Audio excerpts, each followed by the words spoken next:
Good evening, everyone. This is your evening news recap. I hope all of you guys had a wonderful day. My day was all right. It's Sunday. It is the 18th of May. Kind of just relaxing, hanging out. Got school tomorrow. 3 more days left of my high school career. And then I'm done, which is pretty cool. Um, but yeah, as for the news, not much news today. Trump's been pretty quiet all day. So there's only one topic from the Trump administration, and then we have three topics in the other news segment. So with that being said, let's get started. Um, we're gonna start today a little differently, as Joe Biden has been diagnosed with prostate cancer, unfortunately. Former President Joe Biden has been diagnosed with prostate cancer, according to his office. In a statement, his personal office said, last week, President Joe Biden was seen for a new finding of the prostate nodule after experiencing increasing urinary system symptoms. On Friday, he was diagnosed with prostate cancer characterized by Gleason score of 9, grade group 5, with metastasis, if that I think that's how you say that, to the bone. While this represents a more aggressive form of the disease, the cancer appears to be hormone sensitive, which allows for the effective management. The president and his family are reviewing treatment options with his physicians. This is really unfortunate to hear. Hopefully, the former president is able to recover. He's obviously not very young anymore, but he did do a solid job as president overall. So it is sad to hear that he is, sick and has been diagnosed with such a disease that could be fatal. Hopefully, Mr. Joe Biden is able to recover. So good luck to him. Moving on, we're going to go into the Trump administration segment, as Trump has made comments specifically on Biden. These are surprisingly positive.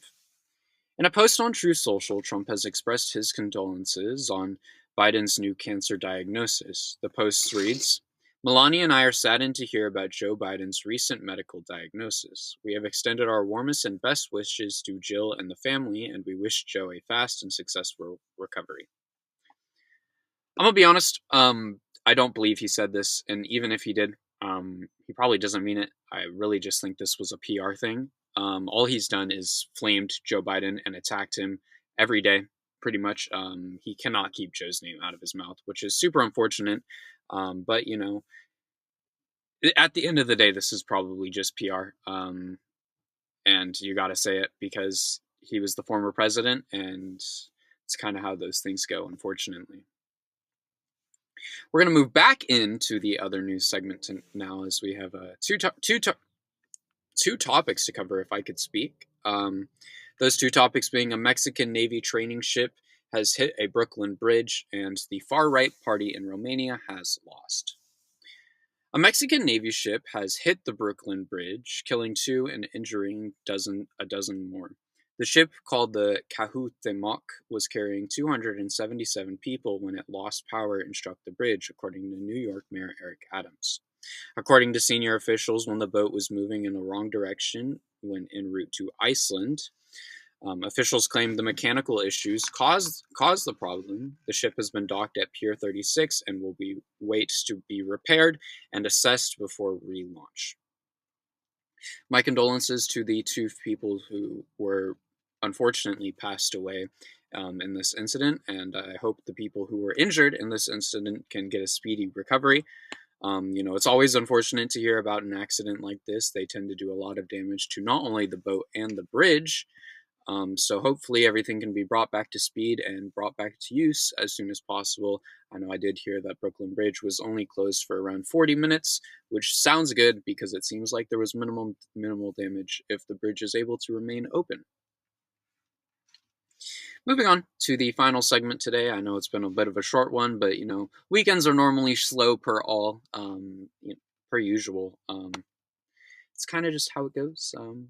But I'm sure it's not, upsetting to have less of a news recap to watch, But anyways, let's get into the final topic today, as the far-right party has lost in Romania. Centrist New Scholar Dan is set to win Romania's presidential election with 99% of votes counted. Dan won 54.2% of the vote, whereas George Simon, the self-professed Trump admirer, had 45.8% of the vote. Dan campaigns to fight a rampant corruption and maintain support for Ukraine and keep the country within the European mainstream. I don't know much about Romanian politics, but anything is better than a Trump lover, especially in this political climate. So good for Romania. It's good to see that they have taken out the Trump leader, and hopefully their new leader brings them success and puts them in a great place overall. Global politics are changing a lot these days, and it's really necessary for it to go in a right way rather than a far right fascist way. And right way isn't really the right terminology there, is it? But you know what I mean. Like, we don't want fascist companies or fascist countries, going rampant across the world. That would obviously do terrible things to not only people, but world politics as a whole. But with that being said, thank you all so much for watching this video. If you're on YouTube, consider subscribing, dropping a comment, dropping a like down below. Let me know your thoughts on all the news today. We're on our way to 500 subscribers, and I believe we passed 160 today. So, thank you all so much for that. It truly means the world to me.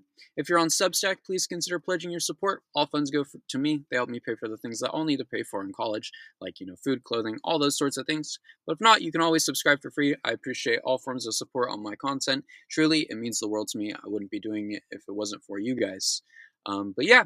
Also, feel free to check out my Blue Sky. That's where I post the notifications for these coming out, and I also post random little posts every once in a while.